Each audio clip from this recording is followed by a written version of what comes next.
৫ August পরবর্তী বাংলাদেশ নিয়ে ভারতের ভূমিকার তীব্র সমালোচনা করে গণ অধিকার পরিষদ। বাংলাদেশের মানুষের মনোভাব বুঝতে না পারলে ভারতকে খেসারত দিতে হবে বলে হুঁশিয়ারিও দেয় তারা। বিকেলে জাতীয় প্রেস ক্লাবের সামনে আয়োজিত বিক্ষোভ মিছিলে এসব কথা বলেন বক্তারা। এদিকে ভারতে বাংলাদেশের সহকারী হাইকমিশনে হামলা সহ বিভিন্ন ঘটনার প্রতিবাদে ঢাকার ভারতীয় হাইকমিশনে স্মারকলিপি দেয় ইনকিলাব মঞ্চ। দীপ্তচন্দ্র পালের রিপোর্টে বিস্তারিত।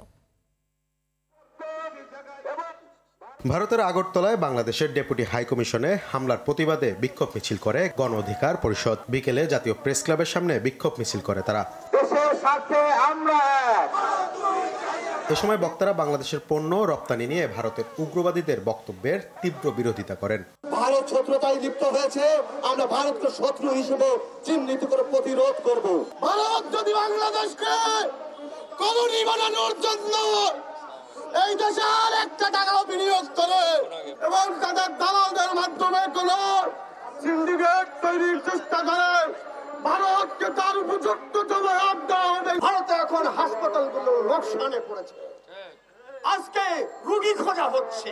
এদিকে ভারতের আগরতলায় বাংলাদেশের ডেপুটি হাইকমিশনে হামলার প্রতিবাদে ঢাকার ভারতীয় হাইকমিশনে স্মারকলিপি দেয় ইনকিলাব মঞ্চ। এ সময় জুলাই বিপ্লবকে স্বীকৃতি দিয়ে নতুন পররাষ্ট্র নীতি তৈরির আহ্বান জানিয়েছেন ইনকিলাব মঞ্চের মুখপাত্র শরীফ ওসমান হাদি। আমরা আমাদের কনসার্ন তাদেরকে জানিয়েছি স্পষ্ট করে যে আপনাদেরকে একটু আগে যেটা বলেছি, তাদের মাইনরিটি বাংলাদেশের কনস্যুলেটে হামলা এবং একই সাথে বাংলাদেশের বিরুদ্ধে যে তথ্য সন্ত্রাস ইন্ডিয়া বসে চালানো হচ্ছে, এই কনসার্নগুলো জানিয়েছি।